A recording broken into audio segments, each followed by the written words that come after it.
Hey, welcome to the Heritage Self-Defense YouTube channel. Today we're going to illustrate the 10 kicks of Heritage Self-Defense. Those kicks are stomp, low kick, diagonal kick, knee, front kick, snap kick, side kick, roundhouse kick, back kick, and décollage. Now, there are dozens and dozens of kicks in the wide world of martial arts. We are not here to disparage those kicks. These are just the 10 that we chose for Heritage Self-Defense, and these are the 10 kicks that seem to work best across time, the way that we've practiced. Now, we believe that if you want to find water, you dig one well. So if you maybe practice dozens and dozens of kicks, perhaps none of them become sharp enough to actually be used as weapons. So I would say 10 would be max. You might want to actually narrow your kicks down to 3 or 4 that you have that are really tight. But these are the 10 that we address in Heritage Self-Defense. And again, this is not to disparage all of the other really cool kicks that you see in all sorts of martial arts. We'll start from the ground up. So the first kick that we use is a stomp, and it's usually delivered with the heel to the top of the foot of the other person or to the instep. And this can be sort of a forward motion like this, or you can stomp straight on like this, right to the toes of the individual. Stomp, stomp, stomp. Like a slap. And this can be momentary and you can step back, or you can stomp and you can pin. This is used either way you prefer. Very self-explanatory. The next kick we want to use is the low kick. Low kick is done as if you are slinging dirt with your foot. So you swing the leg forward like a pendulum and you use the inner arc of the shoe to strike the other person's shin. And then you can strike either leg, either of their legs, with either of your two legs.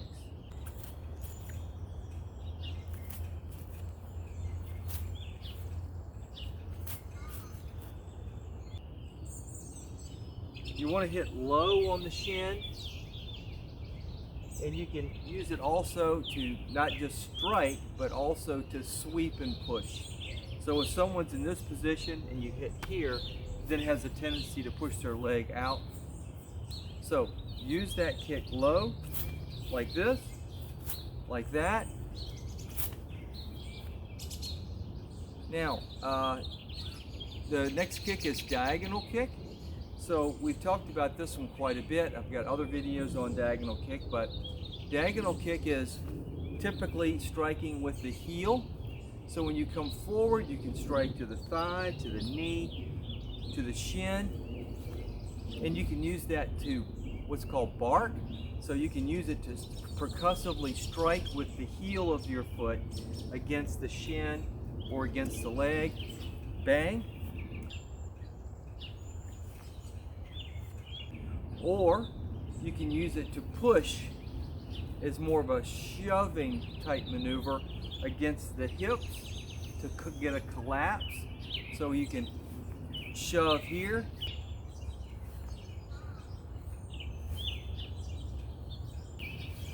like this. Further, you can use a diagonal kick with the toes to come up towards the groin, abdomen, and ribs.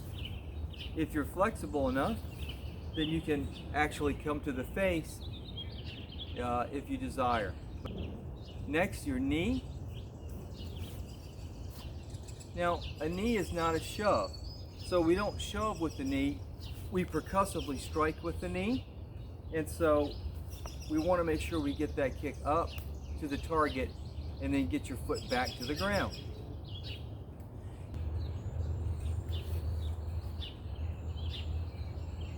Now, in terms of your body position, you have to make a choice whether you want to kick with a lean back or a lean forward. So from the side view, there are some people who like to knee, by leaning back, and some people who like to stay forward.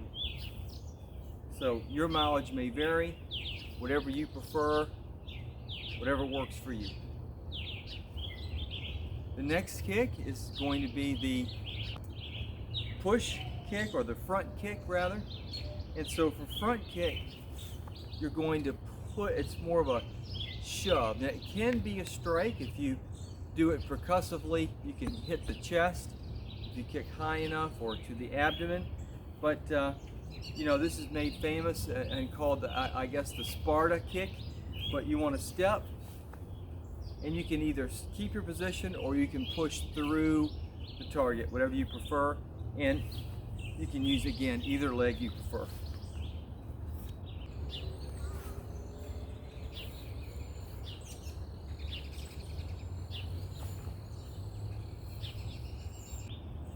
It's important to make sure your weight stays forward, because with the front kick, you can push yourself off balance. So you need to make sure that you're on firm foundation and that your kick doesn't result in you toppling backwards. And then of course, snap kick. And you typically will use that as a low kick towards the abdomen or the groin, but you certainly can snap head high if you desire to snap towards the head or to the chin.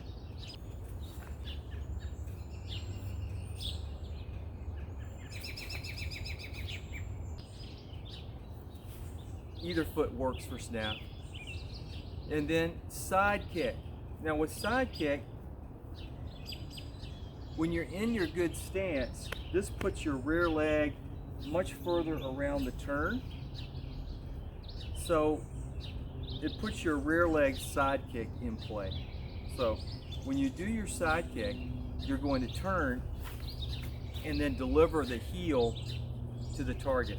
And if you're in this position, then you'll have to pivot first a little and then deliver your side kick in that fashion, and then go back to your stance.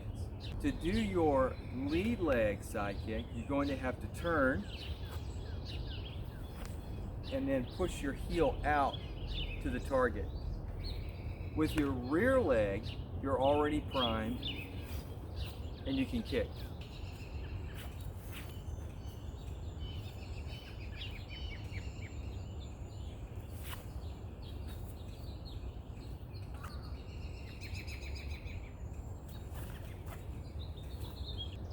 Now you can continue to walk forward if you desire, bang, and then continue to advance, or you can rechamber and come back to position, whatever the situation requires.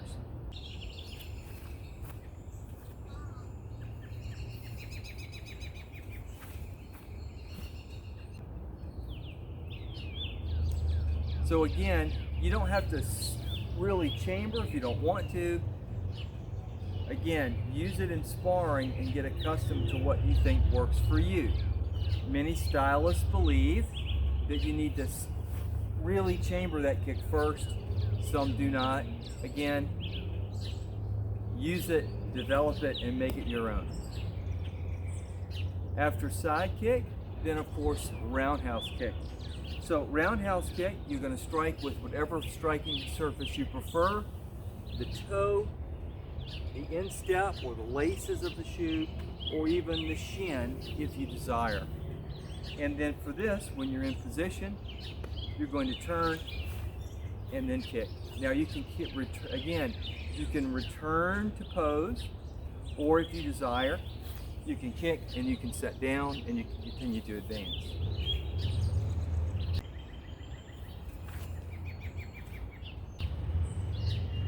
But this kick usually will come from a slight angle. If you have the flexibility and you can get it up higher and make it travel parallel to the ground, that's certainly acceptable. It's a flexibility issue, I think, to some extent, and perhaps a speed issue if you want to go straight to the target. You can deliver this kick to the outside of the leg, all the way up the ribs, or even the head. So again, you turn deliver the kick, and you can either rechamber or you can advance to the target and kick more. Next is back kick. So if you're using back kick, then typically you've spotted someone behind you and you're going to have to deliver a kick to the rear all of a sudden. So it's very much like side kick, except that you've spotted them from the rear and they're behind you, maybe in your peripheral vision, and you need to deliver the kick. So from your perspective, if you're here, then you see someone behind you, then you're going to quickly bang, do the side kick, and then maybe facilitate your turn.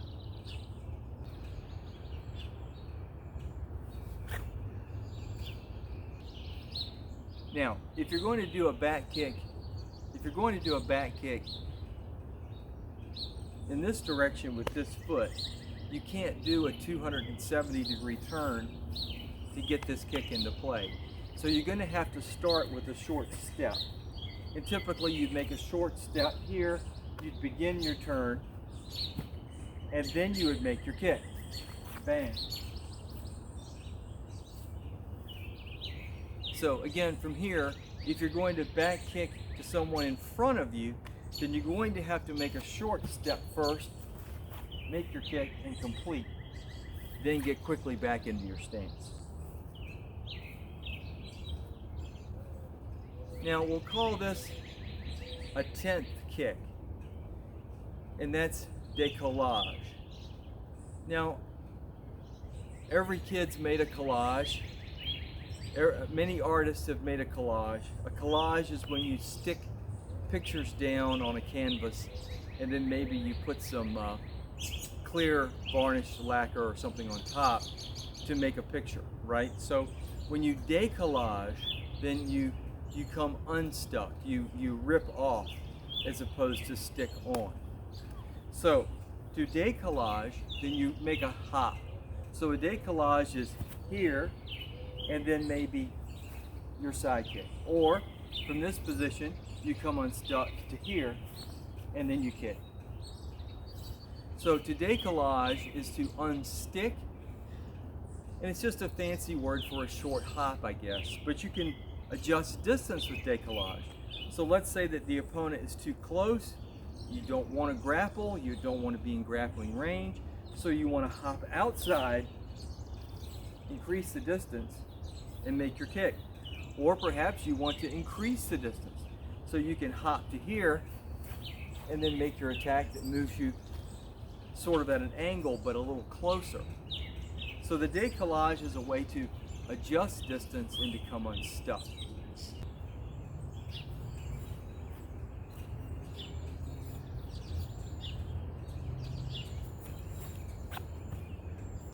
Now we'll add one more, I guess, and it's not technically a décollage, but a skip maneuver, and this falls into the footwork category perhaps, but it's a little overlapping with this, and that is that loading the front foot.